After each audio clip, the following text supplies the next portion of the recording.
All right. Welcome to day 2 of Wrestling Mindset's virtual leadership clinic. Yesterday, we had some fire presenters. We've reached over 625 different registrants, and we've raised over $1,850 for Beat the Streets. So again, donations for Beat the Streets are much appreciated on the website. You can go and donate. We're also going to throw that link into the chat box. Beat the Streets, if you're not aware, is a nonprofit organization that looks to build youth and middle school and high school wrestling programs in inner cities and for youth that don't have a lot of other options, and to help them alter their life's trajectory and build them up through what we know is one of the greatest sports that's ever existed. So again, another couple reminders. If you have any questions for Coach Bono at the end, there's a Q&A feature at the bottom that you can put your questions in, and I will make sure that he gets those at the end. Just continue to enjoy the great content. We got a bunch of great speakers lined up today. But without further ado, I'm going to turn it over to Coach Bono to talk about taking good athletes and making them great. Coach, welcome to the day. Hey, thank you. I appreciate it.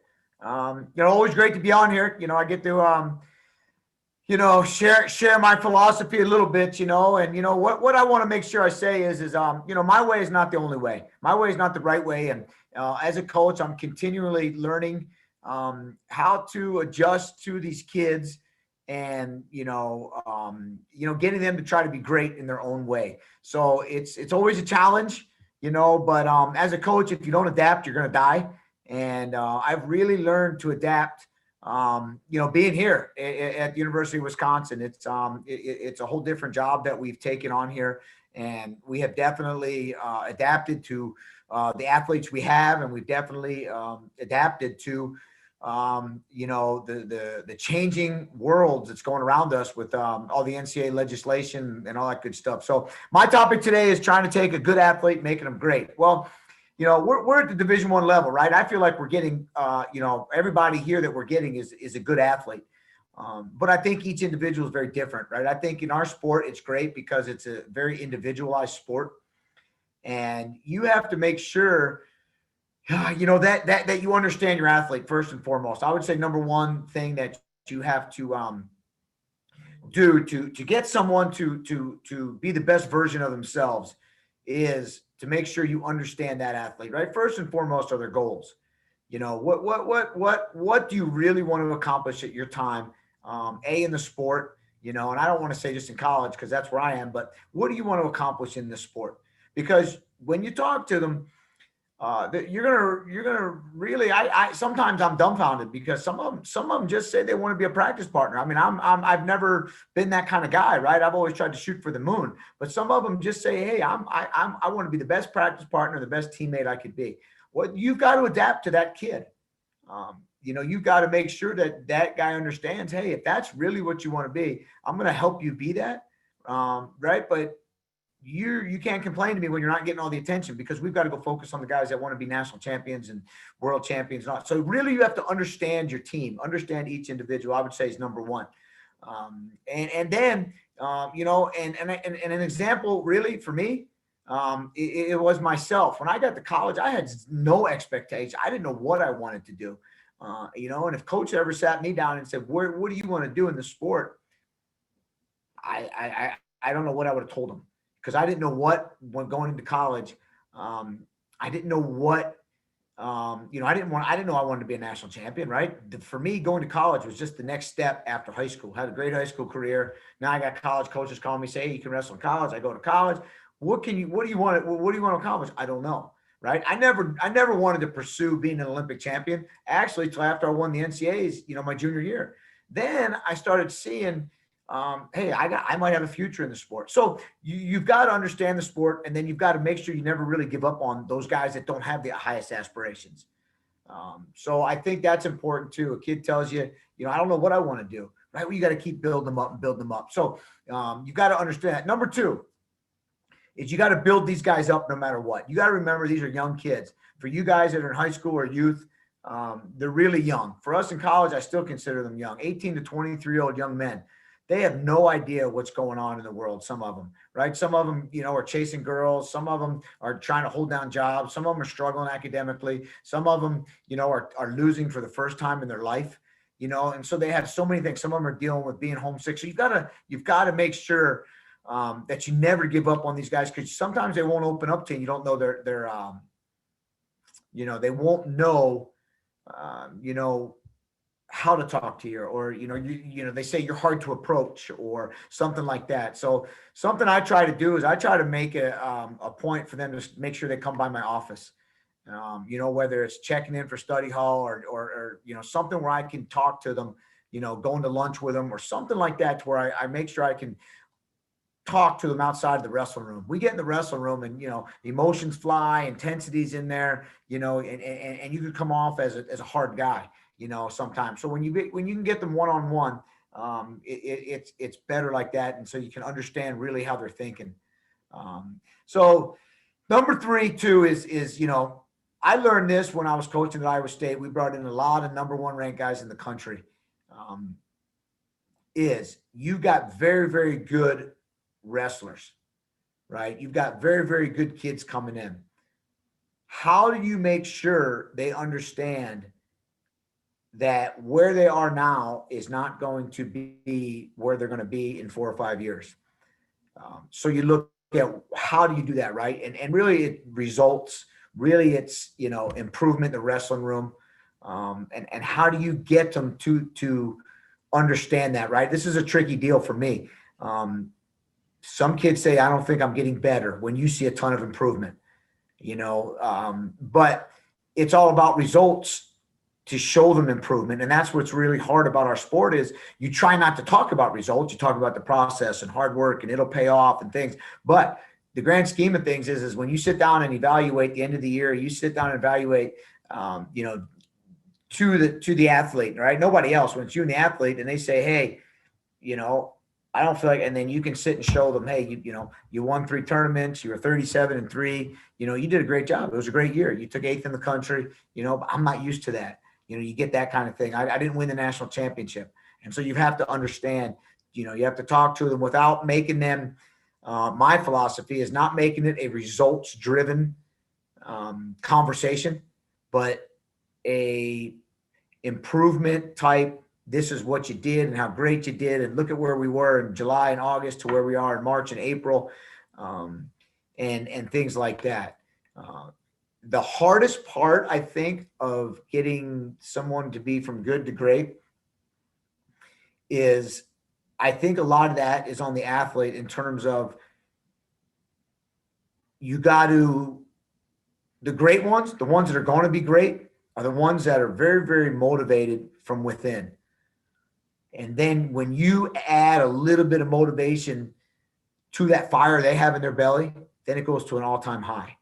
So you've got to be careful of which kids you really try to motivate at the end of practice, which kids you can be a little harder on, because those kids that are extremely motivated, that maybe need that extra push to get them from being 3rd or 4th in the country to number 1, they'll accept that and they'll do that. But then you've got that kid that, looks at you and they're just will stare at you and say, I'm okay with, taking 4th or 5th in the country, right? That whatever that motivation is. And that's why I talk about understanding your athlete, which buttons you can press to make sure you get the most out of those guys.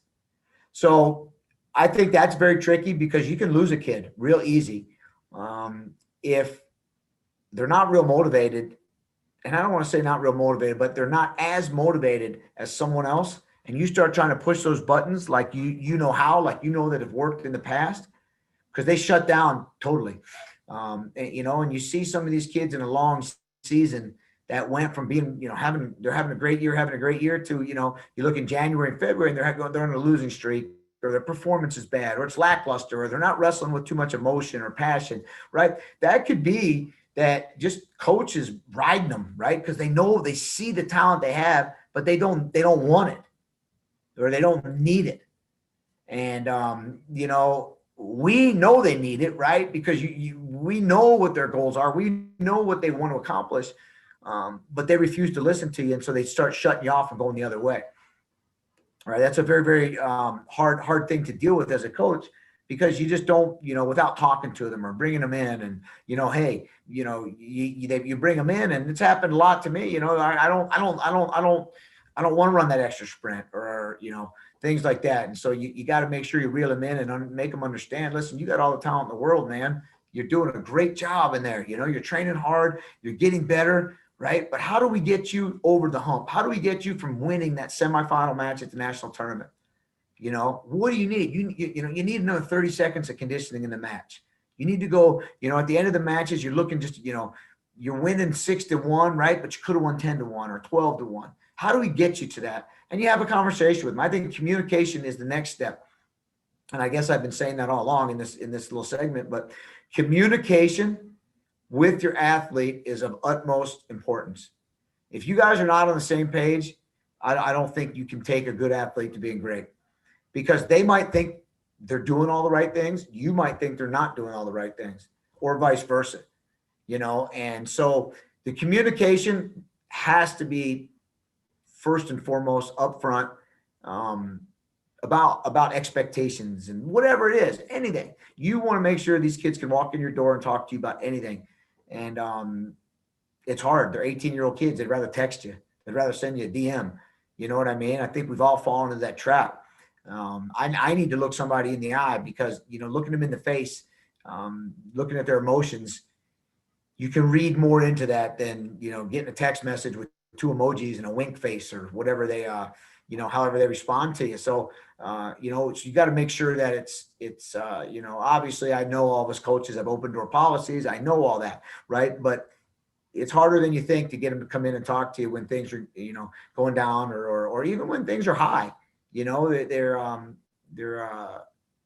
not really coming in. So I know I make it a priority to get to know my guys. I make it a priority to be able to communicate. I know I communicate to them, but it's how do you get them to communicate back to you in a way that you don't want them to just say what you want to hear. Does that make sense?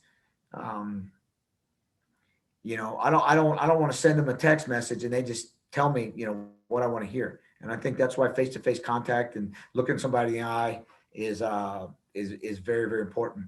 Now, another thing that we get into is how do you get your great ones, right? We've had some great wrestlers that, kind of refuse to listen because they are good and they are having great results, and that's another tricky thing. I've always had that philosophy of never compromising my principles when it comes to work. All right. What does that mean? I want to think that I know what it takes to produce world and Olympic champions and national champions, right? And it's a lot of work. It's a lot of effort. It's a lot of dedication. It's a lot of discipline. And when you start seeing someone slump off that's ranked number 2 in the country or a great wrestler, right? How do you as a coach handle that? And I've made mistakes, right? When you think the kid is so good, at the end of the workout, they're dragging a little bit and you tell them, hey, don't do that. Finish on the bike. You don't have to do the sprints, or, you're done. Get out of the room. You don't need to get these extra 10 minutes or you're done. Right. And it's, it always comes back. Not 100% of the time. It has come back to bite me in the butt, in terms of, that kid loses an overtime match in the semifinals. And I just think to myself, if I just would have made him run those sprints at the end of in February 10th, when I told him, hey, you're looking bad, you're worn out, be done. If they, if you told him, hey, they tell you, hey, I'm done, this and that, and you don't, there's times for rest, right? I get that. There's times for making sure your body's recovered, but there's also times where you need to push through it. And if you're not holding your best guy as accountable as your worst guy, then there's some issues, right? And I know that might sound a little harsh, but you've got to hold your best guy accountable, no matter what. And that's for his sake, right? And then as well as the team's sake. But you've got to make sure, that in that semifinal match, in that final match, they're going to need all 7, all 10, all 12 minutes of that conditioning to make sure that you don't lose that match because of something the coach let them slide with. And what I'm saying is whether you make your team weigh in every Monday, right, and your best kid is 0.2 pounds over, and you're like, oh, you're good, I know you'll make it down the road. And I'll give you a great example. The year Seth Gross won a national championship, I had guys weigh in, right? This was just the way I had guys doing it. I had them weigh in, whatever it was, +8 on Monday, +10. I forget what we did, but I'll never forget. Gross is ranked #1 in the country, and he comes in, and he was 0.3 over or 0.2 over. I looked at him, and he's like, "All right, I said, no, go get your 0.3 off, and then we'll weigh you in again, and you can practice." Right? So he went in the wrestling room. He got his 0.3 off. He came into practice 15 minutes late. So, all right, now you're ready to go. You know what I mean? And it was, he'll tell you at that time he wanted to kill me, right? Because it's like, dude, I'm 0.3 over. I drank 0.3 too much or whatever it was.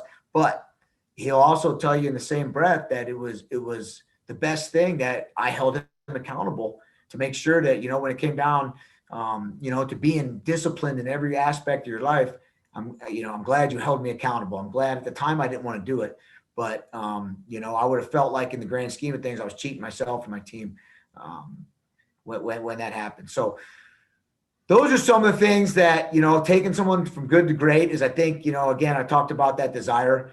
The great ones will have the desire and will want to be pushed. The good ones have a little bit of that desire, and sometimes they struggle to be pushed.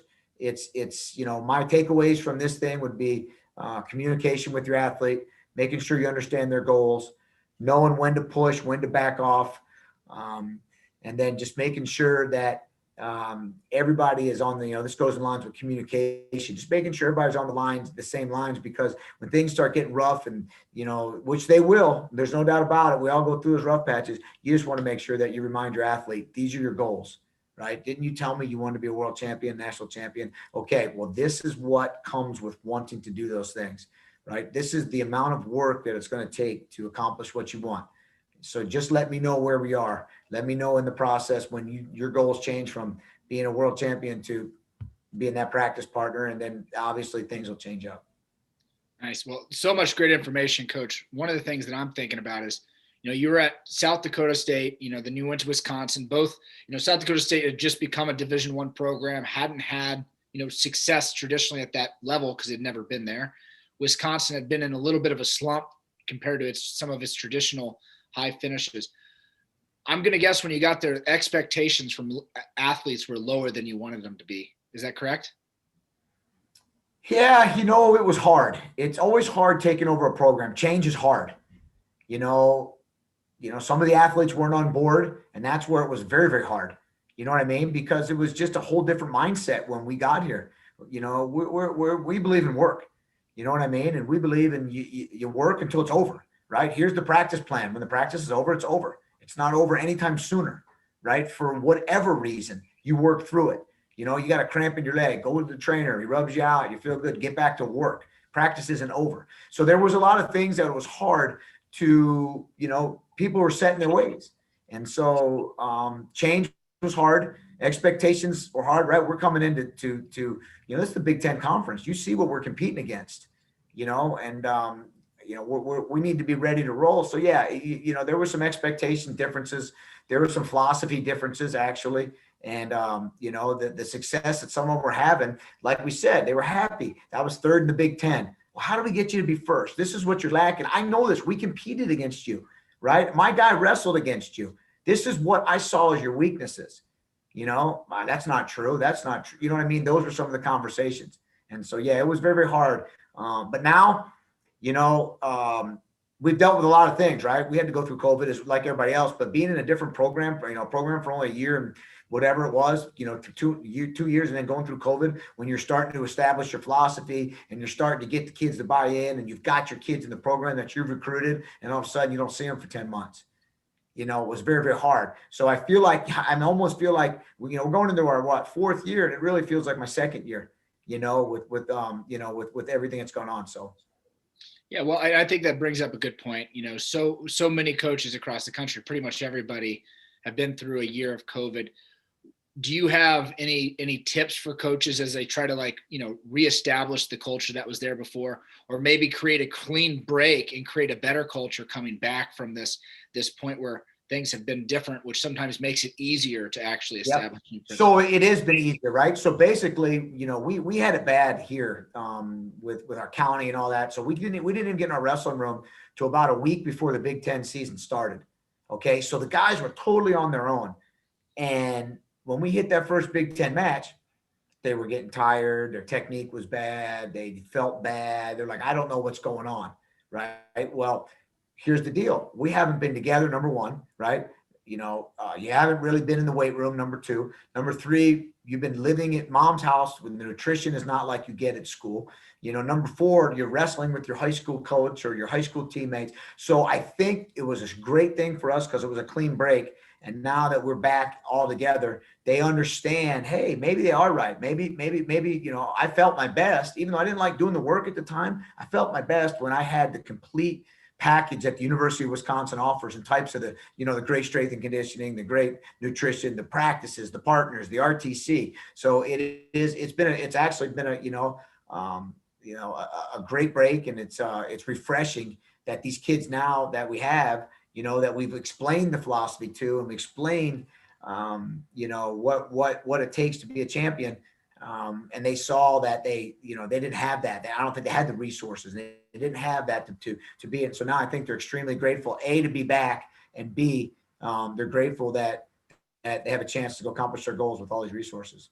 Yeah, no, I think gratitude is a big piece a lot of people are feeling after a year of realizing that wrestling is not guaranteed. I think especially young athletes forget that it's not guaranteed that this is going to continue, whether it be something like COVID or an injury or some other circumstance that kind of sidelines your career.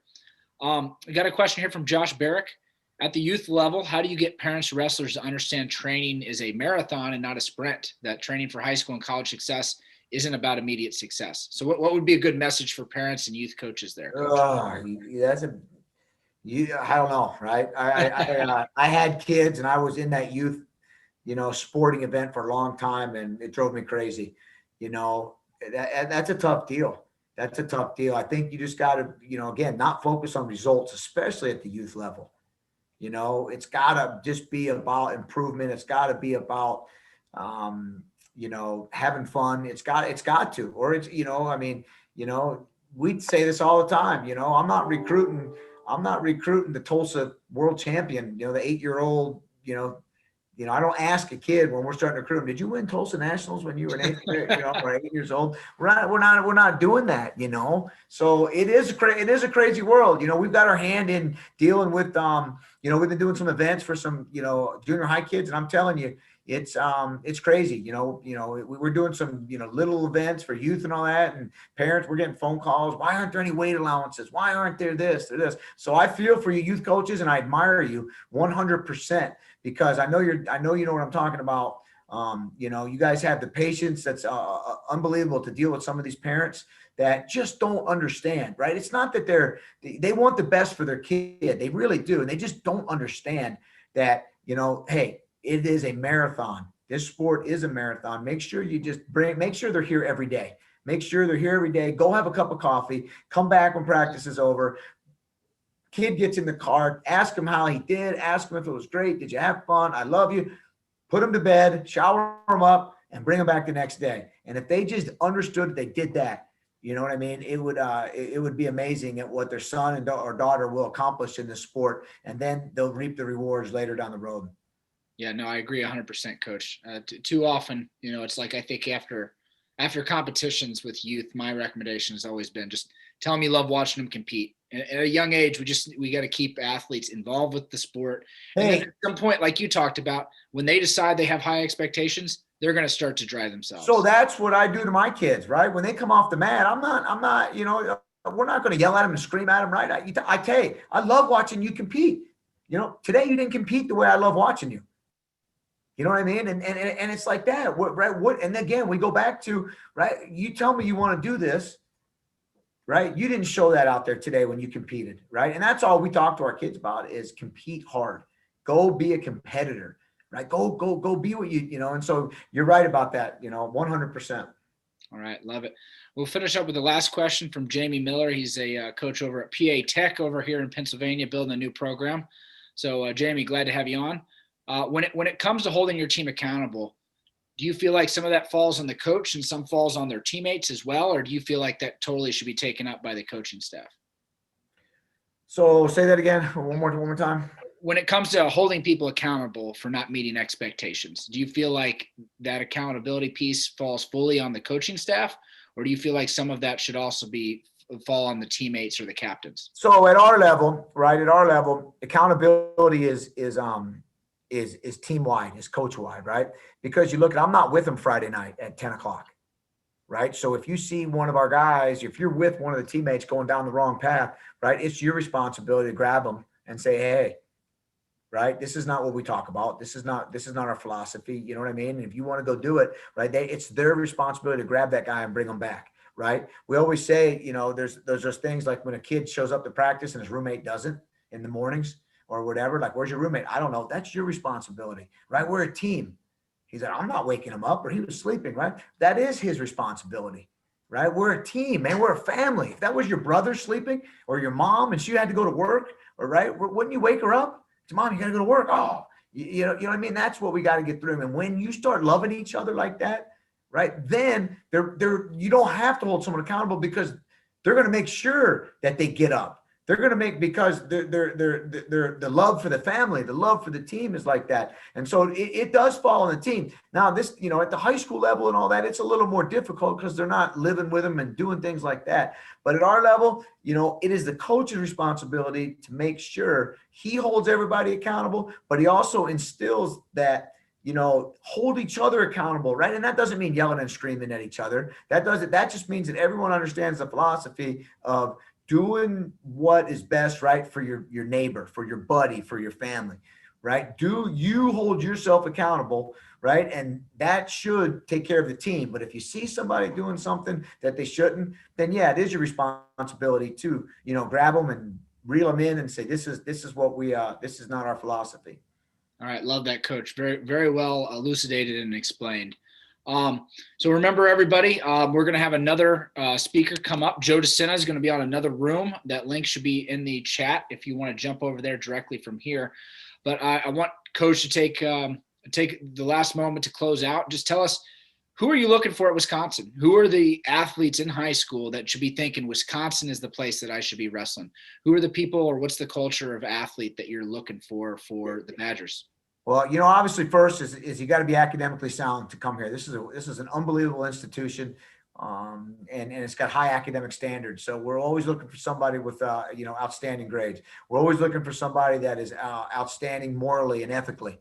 We want to make sure that we have somebody that has that desire, that fire in their belly, that they want to compete. Right? We love competitors. When you have someone that will compete, they'll do anything to win. And I think the best ones that want that win are the guys that like to compete, right? And then you got to have a little bit of a work ethic that, when coach isn't around, that you're out there, on your own. And, obviously someone that loves this sport. I think you have to love something. You have to be extremely passionate about it, and you've got to want to, work as hard as you possibly can to accomplish what you want to accomplish. All right. Love it, Coach. Thank you so much for joining us. A lot of great information. And anybody that's interested in high academic standards, being a great moral individual, hard work, holding themselves accountable, being around a program that has high expectation and is producing some NCAA champs, take a look at the Badgers, because it's a good place to be. All right. Thank you, Coach. All right. Thank you.